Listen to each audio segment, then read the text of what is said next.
હવે કેવો બરાબર છે ચાલો બંને પેશન્ટ બરાબર આપણે સેલ્ફ બંનેની સેફટી ઇન્શ્યોર કરવાની કે બંને સેફ છે કે નહીં. બીજું સ્ટેજ છે રિસ્પોન્સિવનેસ. શું છે?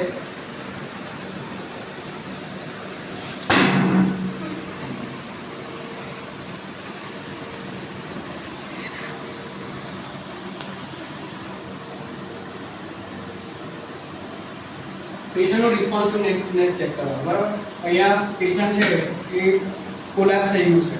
પહેલા તો સીન સેફટી થઈ ગઈ, પછી એના શોલ્ડર પર ટેપ કરવાનું જોર જોરથી. બરાબર, ઓટે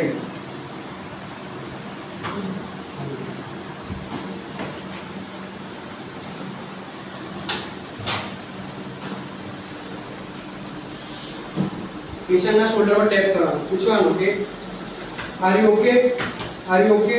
બરાબર, પેશન્ટ જો રિસ્પોન્સિવ હશે તો બોલશે હા, કંઈક તો કરશે, કોઈ એક્શન કરશે.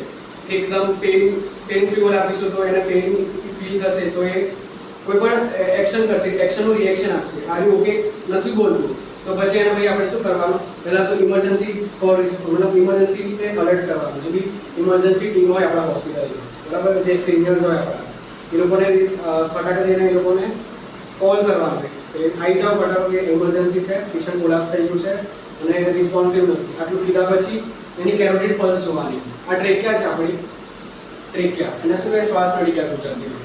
એની સાઈડમાં જોશો તો મસલની વચ્ચે નાની ખાંચ પડતી હોય, બધા ટચ કરશું. અહીંયાથી સાઈડમાં સ્લાઇડ કરવાનું અને જોરથી પ્રેસ કરવાનું. તો શું ફીલ થાય છે? થયું ને ફીલ? હવે પેશન્ટને પલ્સ ચેક કરતી વખતે બીજું શું શું જોવાનું કે પેશન્ટ બ્રીથ કરે છે કે નહીં. એટલે બે વસ્તુ જોવાનું, પલ્સ અને બ્રીથિંગ. બરાબર, પલ્સ અને બ્રીથિંગ.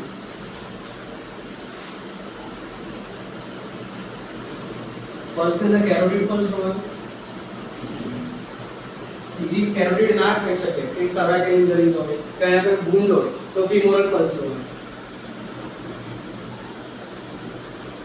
બરાબર, પલ્સ એન્ડ રેસ્પિરેશન.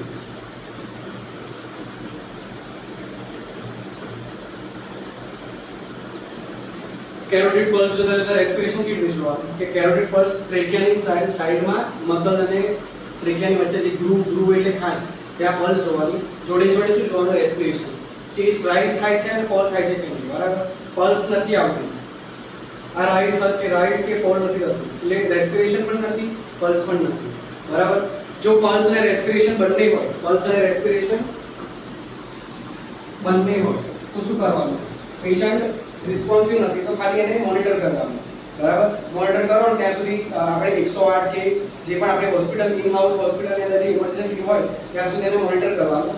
કે બહાર કે આઉટ ઓફ હોસ્પિટલ હોય તો 108 ને કોલ કરવાનો, ત્યાં સુધી એ લોકો આવે ત્યાં સુધી આપણે મોનિટર કરવાનું. જો રેસ્પિરેશન છે અને પલ્સ નથી, બરાબર,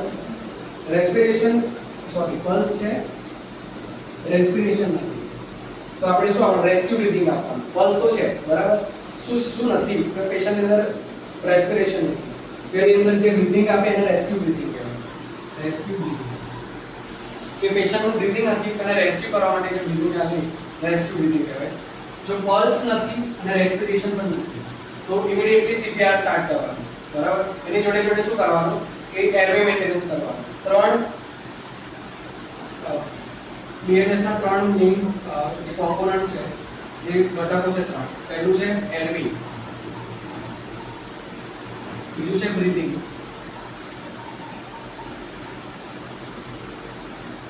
અને ત્રીજું છે કમ્પ્રેશન. એવી ચેસ્ટ કમ્પ્રેશન એટલે CPR. બરાબર, આ છે A, B and C. Airway, breathing and chest compression. પહેલા એરવે કેવી રીતે ચેક કરશું? ચેસ્ટ રાઇઝ થાય છે, ફોલ થાય છે, એ જોવાનું. પછી જોવાનું કે કઈ સ્ટક થાય છે કે નહીં. બોડી અંદર કઈ સ્ટક થતો હોય તો પણ કદાચ પેશન્ટ ચોક કર્યું હોય, ચોકિંગ એટલે કંઈક ફોરેન બોડી ભરેલું હોય એની એરવેની અંદર, તો પણ પેશન્ટ બ્રીથિંગ ના કરતું હોય. બરાબર, તો પહેલા એના બે મેનુઅલ છે એરવે ક્લિયર કરવા માટે. બટ ઘણા પેશન્ટની અંદર પેશન્ટ અનકોન્શિયસલી ટંગ ફોલ થઈ ગઈ છે, એની અંદર કેવું હોય, નોર્મલી આપણું આ જે છે આ માઉથ છે આપણું, નોઝ છે, અહીંયા આપણે ટંગ આવે, બરાબર? આ બંને જોઈન થઈને એરવે બનતું હોય. તો જ્યારે ટંગ ફોલ થાય જ્યારે તો નીચે થવાનું, નીચે ફોલ થવાનું. એક પ્રકારે આને બંધ કરી દઈશું. ટંગ ફોલ થવાને લીધે બંધ થઈ જાય. તો આને લિફ્ટ કરવા માટે કયો મેન્યુઅલ આવે? એને કહેવાય હેડ ટિલ ચીન લિફ્ટ. તારે આવું છે? તને ફાવશે એટલે બધી દેખાય ને એટલે દેખાશે. એટલે એરવે મેનેજમેન્ટના બે મેન્યુઅલ છે. એક છે HTLF, હેડને ટિલ્ટ કરવાનું અને ચીનને લિફ્ટ કરવાનું, બરાબર? HTCL. બીજું છે જો થ્રસ્ટ. પહેલા આપણે HTCL જોઈશું. પહેલું સ્ટેપ છે એરવે મેનેજમેન્ટ. એમાં એરવે કેવી રીતે ક્લિયર કરવાનું જ્યારે ટર્ન ફોલ થાય. તો પહેલું કીધું હેડ ટિલ. હેડ ટિલ એટલે ટિલ હેડને ટિલ્ટ કરવાનું, આમ થોડું નીચે દબાવવાનું, બરાબર? એના લીધે હેડ ટિલ્ટ થયું અને ચીન લિફ્ટ. આપણી બે ફિંગર લેવાની અને ટિલ્ટ કરવાનું, ચીન લિફ્ટ કરવાનું. જે બોડી માર્જિન છે, બોન છે આગળ જે બી બને છે, અહીંયાથી ખેંચવાનું. બહુ નીચેથી ખેંચશો, અહીંયા બહુ નીચેથી ખેંચશો તો જે નીચેના જે ઓર્ગન્સ છે એને ડેમેજ થાય. એટલે જે આ ચીન છે એને લિફ્ટ કરવાનું. આમ કરવાથી શું થશે? ફટાફટ જે ટંગ ફોલ ગયેલી છે એ અપલિફ્ટ થશે, થોડું ઉપર આવશે, બરાબર? એનો ફોટો બતાવી.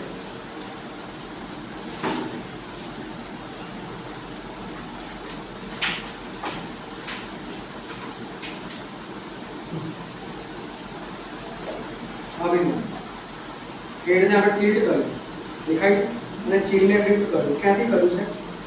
અહીંયા જે બોડી માર્જિન છે એ આગળથી ઊંચું કરવાનું, દેખાય છે? એના લીધે શું થશે? જો આ ટંગ ફોલ થાય છે, જે ટંગ ફોલ થયેલી હતી ઊંચી આવશે અને એરવે ક્લિયર થશે. બીજું છે કે જ્યારે સર્વાઇકલ ઇન્જરી થઈ ગઈ હોય, સર્વાઇકલ ઇન્જરી છે, kidney injury, spinal cord injury, ત્યારે આ મેન્યુઅલ બહુ હેલ્પફુલ ના થાય કેમ કે ટિલ્ટ કરે છે એક પ્રકારે આપણે. અને અહીંયા નેકમાં ઇન્જરી થઈ છે સ્પાઇનલ કોર્ડની. હવે સ્પાઇનલ કોર્ડની ઇન્જરીમાં ઇમોબિલાઇઝેશન બહુ ઇમ્પોર્ટન્ટ છે. હવે આપણે આને જ મૂવ કરીશું તો પેશન્ટને વધારે કોમ્પ્લિકેશન્સ આવશે. તો એવા ટાઈમે શું કરવાનું? જો થ્રસ્ટ આવે.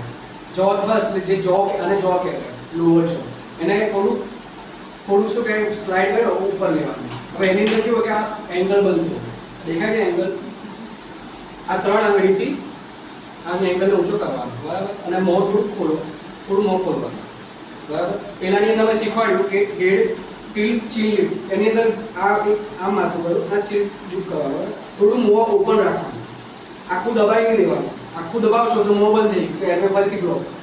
થોડુંક મોં ખુલ્લું રાખવાનું અને લિફ્ટ કરવાનું, ઉપરની તરફ લીધવાનું, આ બાજુ ઉપર લિફ્ટ કરવાનું કે ટંગ ઊંચી આવે. અને જ્યારે સર્વાઇકલ ઇન્જરી ત્યારે જો થ્રસ્ટ યુઝ કરવાનું. આ ત્રણ આંગળીઓ આ એંગલ પર મૂકવાની, આ એંગલ, અને થોડું મોં ખોલવાનું, બરાબર? દેખાય છે? અને જો થ્રસ્ટ કહેવાય.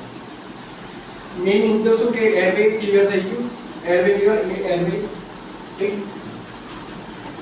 પછી બ્રીથિંગ કેવી રીતે આપશું? આટલું તો થઈ ગયું.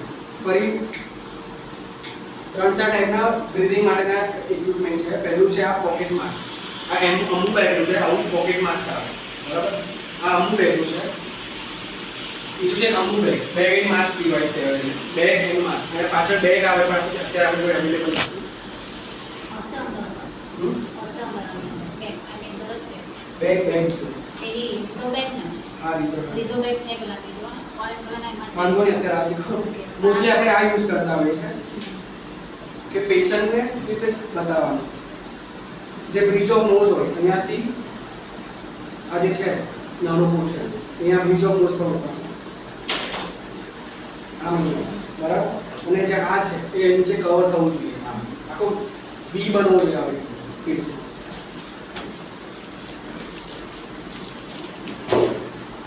હવે ફેસ છે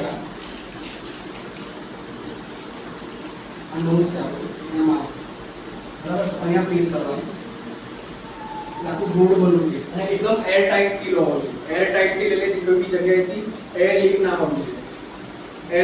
એરવે મેનેજમેન્ટમાં હેડ ચીન લીક થઈ ગયું. જો એ ના થાય તો જો થ્રસ્ટ કરવું, પછી બ્રીથિંગ આપવાનું છે. એક ઇક્વિપમેન્ટથી આપીશું એટલે પહેલું છે પોકેટ માસ્ક. એ અવેલેબલ હોય તો એનાથી આપવાનું, એ ના હોય હોસ્પિટલ સેટિંગમાં હોય તો અમુક ઇઝી છે, બરાબર. એનાથી બ્રીથિંગ આપવાનું સ્ટાર્ટ કરો. સ્ટાર્ટ નહીં કરે જાઓ, ખાલી અત્યારે અલગ અલગ કોમ્પોનન્ટ બતાવું છું, પછી બધા ઇન્ટિગ્રેટ કરી દઈશું, એ બધા એક સાથે કરશો એટલે ઇઝી રહેશે. એ કેવી રીતે કરવાનું કે આ પ્લેસ કર્યું અને થોડું આમાં શું હોય કે સી અને ઈ બનાવવાનું, સી એન્ડ ઈ. કેવી રીતે કે આ સી બને છે અને આ ત્રણ આગળ તો શું કરવાનું, આગળ શીખવાડ્યું કે ચીન લિફ્ટ કરવાનું અને એ જ બીજા હાથથી એવી રીતે આપણે પકડવાનું કે આ થોડું ડાઉન જાય એટલે હેડ લિફ્ટ થઈ ગયું, ચીન લિફ્ટ થઈ ગઈ, આ પ્રોપર પ્લેસ પર આવી ગયું અને આ થોડું પ્રેસ કરવાનું એટલે એર ટાઈટ સીટ બની જાય, કોઈ જગ્યાએથી એર લીક ના થાય. આટલું કર્યા પછી બ્રીથિંગ આપવાનું સ્ટાર્ટ કરવાનું. એ બ્રીથિંગ કેવી રીતે આપવાનું શીખવાડું છું. એના પછી છે બ્રીથિંગ ક્લિયર થયું બધા કેવી રીતે કરવાનું થયું ને. એના પછી છે કમ્પ્રેશન, સીપીઆર, બરાબર. સીપીઆર નો મીનિંગ કાર્ડિયો પલ્મોનરી રિસસિટેશન. આપણું હાર્ટ અને લંગ એકબીજાથી એડજોઇન્ટ કનેક્ટેડ હોય, જ્યાં હાર્ટ અને રેસ્પિરેશન બધું કનેક્ટેડ હોય. જો હાર્ટ બંધ થાય તો રેસ્પિરેશન અમુક ટાઈમ પછી એ બી હેમ્પર થતું હોય. જો રેસ્પિરેશન હેમ્પર થાય તો એના કોમ્પ્લિકેશન એટલે કાર્ડિયાક અરેસ્ટ પણ આવે. એટલે કાર્ડિયાક અરેસ્ટ અને રેસ્પિરેટરી અરેસ્ટ બંને એકબીજા જોડે જોડાયેલું કહેવાય પ્રકારે. એકબીજાના સિક્વલી એટલે કોમ્પ્લિકેશન કરી શકે.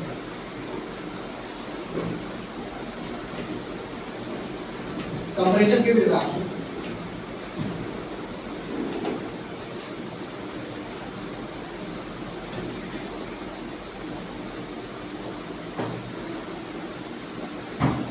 આપણી ચેસ છે, બરાબર. ચેસ પછી નેક બને, પછી હેડ આવે, બરાબર. તો એની અંદર અહીંયા જો ફીલ કરશો ને બધા કોઈ બોન હોય એને કહેવાય સ્ટર્નમ. આપણું સ્ટર્નમ અહીંયાની બધી રીત બનતી હોય, આ સ્ટર્નમ છે. તો સ્ટર્નમનો જે અડધો પાર્ટ હોય lower one third, lower two third, અહીંયા કમ્પ્રેશન આપવાનું, બરાબર. લોઅર હાફ જે કહેવાય સ્ટર્નમનો બીજું કહેવાય બ્રેસ બોન પણ કહેવાય. જે બ્રેસ આગળનો બોન હોય એને બ્રેસ બોન,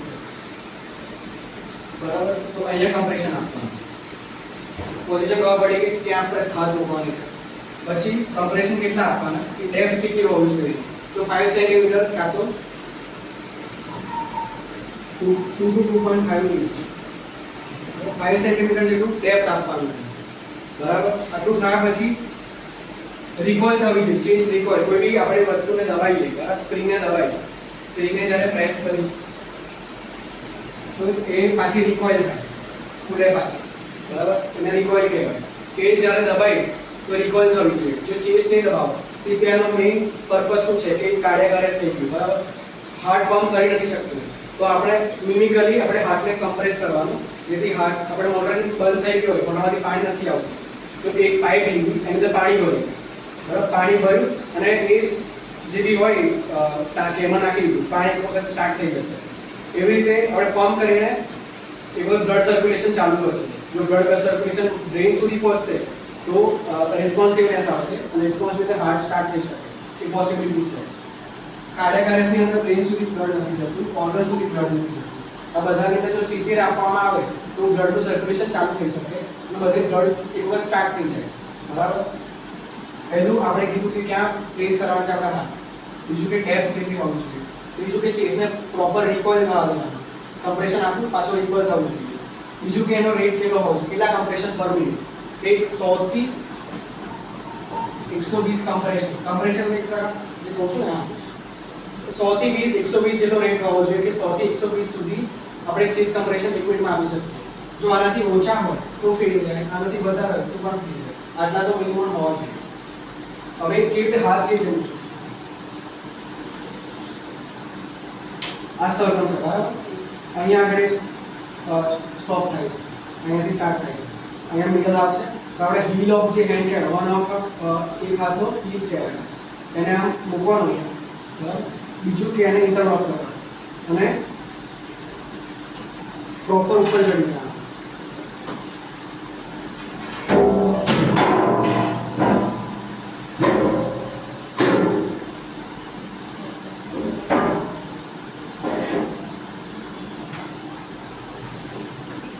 આ થયું. Proper placement. પછી આ સ્ટ્રેટ હોવું જોઈએ હાથ, આમ વળેલો નહીં, સ્ટ્રેટ, બરાબર. સ્ટ્રેટ હાથ હોવો જોઈએ, શોલ્ડર એક લાઇનમાં આવવો જોઈએ, ઉપર જ આવવું જોઈએ, બરાબર. પછી કમ્પ્રેશન સ્ટાર્ટ કરો. 1 2 3 4 5 6. મોટેથી બોલવાનું, કેવી રીતે? લાઉડ બોલવાનું. 1 2 3 4 5 6 7 8. આવી રીતે 30 આપવાના. 30 કમ્પ્રેશન આપણે બ્રીથિંગ આપવાનું 2 વાર.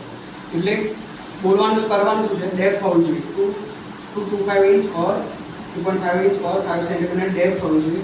કમ્પ્રેશન આનો ચેસ્ટને રિકોઇલ થવા થાય. એવું નહીં કે ધડ ધડ ધડ આ જ કરવાનું. જો એવું જ કરીશું તો જે હાર્ટ ફિલઅપ થવું જોઈએ.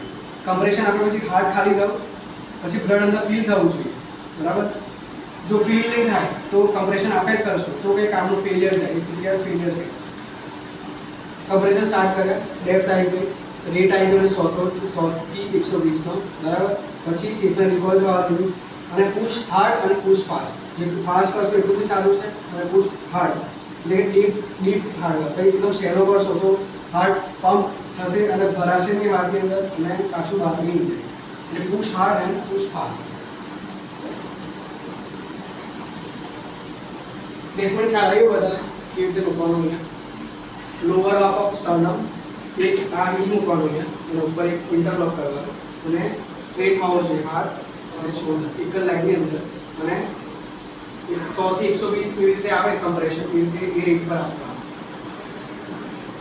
પુશ હાર્ડ,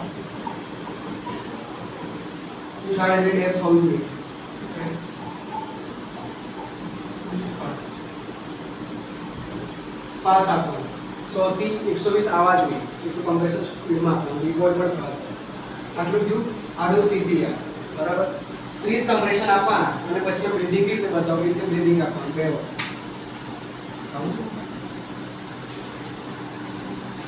30 કમ્પ્રેશન અપાઈ ગયા, બરાબર. એક જણ કમ્પ્રેશન આપશે, એક જણ બ્રીથિંગ એ કરશે. હેડ થી ચીન લિફ્ટ, બરાબર. આનો સી બનાવ્યો, આનો ઈ બનાવ્યો. ઈ થી આપણે ચીન લિફ્ટ કરી અને સી થી આને પ્રોપર ફિટ કરે, બરાબર. પ્રોપર ફિટ કરી એર લીક ના થવી જોઈએ. 1 સેકન્ડમાં એક બ્રીથ આપી દેવાનું. એક આપું, આ બીજું. હવે આ રીતે ટેકનિક શું છે કે આ 1 લિટરનું વોલ્યુમ હોય, અને એનું વોલ્યુમ 1 લિટરનું, અને આપણા લંગ લોડ કરી શકે 500-600 ml, એટલે અડધું થયું તો આને અડધું જ પ્રેસ કરવાનું. અને પોસિબલ હોય તો અહીંયા મોટું લાઈન જોઈન કરી દેવાનું, તો એનું જે ઓક્સિજનની ડિમાન્ડ હોય એ પૂરી થાય. આને અડધું પ્રેસ કરવાનું અને જાતે સેલ્ફ રિફ્લેક્ટ થશે, છોડ દેવાનું અને જાતે જ ભરી જશે, બરાબર. અડધું દબાવ્યું 1 સેકન્ડમાં, છોડ્યું, ફરી દેવાનું. આ બધી પ્રોસેસ 6 સેકન્ડની અંદર પૂરી થઈ જવી જોઈએ.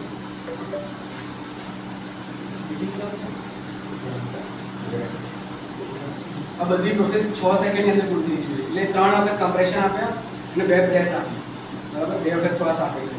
આ બધું થયું. આ ચાલુ છે ક્યાં સુધી રાખવાનું? જ્યાં સુધી પેશન્ટને આરઓએસસી અચીવ ના થાય ત્યાં સુધી.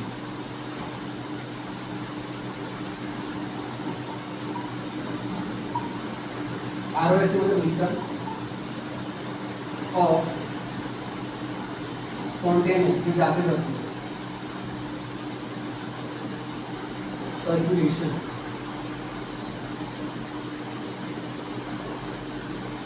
અને સાયન્સ એટલે ખબર પડે કે આરઓએસસી અચીવ એટલે આ પેશન્ટ પાછું આવી ગયું, એટલે કે આવી ગયું પેશન્ટ તો પહેલાં તો એને પલ્સ આવી જાય, બરાબર. પેશન્ટ બ્રીથિંગ ચાલુ થઈ જાય, કફિંગ ચાલુ થઈ જાય, બરાબર. એને કોઈ પેઇનફુલ સ્ટેબલ આપે તો એના પર રિસ્પોન્સ કરે, રિસ્પોન્સિવ થવું પેશન્ટ. બીપી આવી ગયું, પલ્સ આવી ગયું, રેસ્પિરેશન આવી ગયું, બરાબર. એ બધું આવી જાય તો એને કહેવાય આરઓએસસી અચીવ. બીજું કે પેશન્ટને રિસ્પોન્સિવનેસ ચેક કરી હોય તો 3-4 વસ્તુ છે એ આપણે શીખવું જોઈએ. બીજું પહેલું છે સ્ટર્નલ રબ, કે સ્ટર્નમ છે એના પર ઘસવાનું જોવું જોઈએ. પેશન્ટ જો પેઇનફુલ અને પેઇન ફીલ થશે, બરાબર, તેવું કંઈ પણ એક્શન કરશે. બીજું છે નોઝ પિંચ, એન્ડ નોઝને પિંચ કરવાનું છે, બરાબર. ત્રીજું છે અહીંયા છે, આ દેખાય છે આંખની અંદરની સાઈડ અહીંયા જોરથી પ્રેસ કરવાનું અને પેઇન આપવાનું જોરથી. બીજું છે ઇયર લોબ્યુલને જોરથી પ્રેસ કરવાનું. આ બધા પેઇનફુલ સ્ટિમ્યુલાઈથી રિસ્પોન્સ થવું જોઈએ છે. અને છેલ્લું છે કે એનો નેમ પેડ જે છે આવે નેમ અને જોરથી પ્રેસ કરવાનું. આ બધી એની રિસ્પોન્સિવનેસ ચેક કરી શકાય. આ બધું જીસીએસ જ્યારે તમે ઇલિસિટ કરો કોઈ પેશન્ટનું તો આ રીતે પેઇનફુલ સ્ટિમ્યુલાઈ આપવાનું.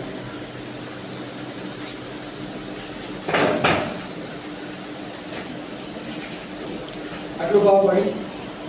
બરાબર. હવે નોર્મલ પ્રોટોકોલ કેવો હોય, આ બધું તો મને બેસિક શીખવાડે. પહેલા આઈને પેલા જોવાનું, સીન સેફટી જોવાની, આજુબાજુ કંઈ એવું ઓબ્જેક્ટ નથી જે પેશન્ટને આપણને કે પેશન્ટને હાર્મફુલ હોય. બરાબર. બીજું રિસ્પોન્સિબિલિટી ચેક કરવાનું, શોલ્ડર જોરથી ટેપ કરવાનું, બોલવાનું આર યુ ઓકે, આપણી ભાષામાં શું થયું છે એ રીતે પૂછવાનું પેશન્ટ. તો પેશન્ટ રિસ્પોન્સ કરે તો કંઈક એનું પલ્સ અને રેસ્પિરેશન જોવાનું, જો બંને હોય તો મોનિટર કરવાનું. જો અનરિસ્પોન્સિવ ન હોય અને પલ્સ ના હોય અને રેસ્પિરેશન ના હોય તો સીપીઆર સ્ટાર્ટ કરવાનું. જોડે જોડે આપણે જો કોઈ પણ એવી જગ્યાએ છે જે હોસ્પિટલથી દૂર જગ્યાએ પર છે તો અમુક જગ્યાએ એઈડી અવેલેબલ હોય. જે આપણી અહીંયા ડિફિબ્રિલેટર મશીન છે ને, જે કાર્ડિયાક અરેસ્ટમાં આપણે યુઝ કરીએ છીએ, પલ્સ જ્યારે બંધ થઈ જાય અને કાર્ડિયાક હાર્ટ કામ કરવાનું બંધ થઈ જાય, ડિફિબ્રિલેટ કરીએ તો એવી રીતે નાના મશીન આવે ઓટોમેટેડ, જે જાતે ઓટોમેટિક વપરાતું હોય. એક્સટર્નલ ડિફિબ્રિલેટર, બહારથી આપણે એક્સટર્નલી યુઝ કરવાનું ડિફિબ્રિલેટર. બરાબર. એઈડી યુઝ એને એઈડી કહેવાય. તો જ્યારે આ બધું થતું હોય તો કોઈ પણ એક જણને કહેવાનું એઈડી લઈને આવો. એઈડી કેવી રીતે યુઝ કરવાનું કે આવું બોક્સ હોય ને,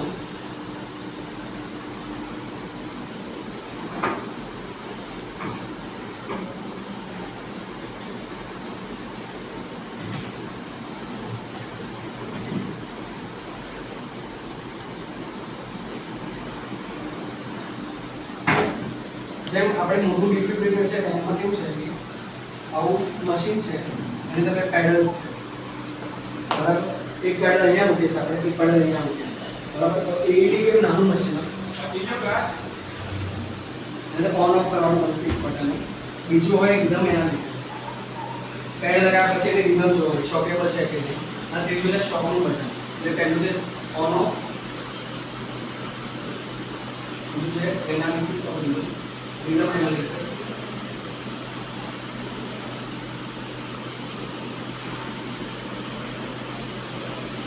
અને ત્રીજું છે શોક. બરાબર. પેશન્ટ આવું છે, એઈડી આવી ગયું. બરાબર. તો પહેલા પેશન્ટના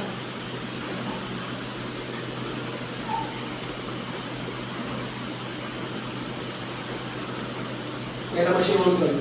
બરાબર. પછી પેડલ્સ લગાવવાનું, બે ટાઈપના પેડલ્સ આવે, એક અહીંયા મૂકવાનું. પેડલ્સ એટલે જે ફ્લેપ આવે છે ને, જે આપણે પેડલ્સ એવા સ્ટીકર આવે નાના, એક અહીંયા મૂક્યું, એક અહીંયા મૂકવાનું સાઈડ પર, અહીંયા સાઈડ પર એક પેડલ મૂક્યું, એક અહીંયા મૂક્યું. હવે રિધમ એનાલિસિસ થતી હોય, એની જાતે રિધમ એનાલાઇઝ થાય. હવે રિધમ બે ટાઈપની હોય, એક શોકેબલ રિધમ, બરાબર, અને બીજું નોન શોકેબલ રિધમ. શોકેબલ રિધમની અંદર શોક આપો તો પેશન્ટ પાછું આવી જાય. બરાબર. પાછું આવી જાય મતલબ એનું આગળ છે પછી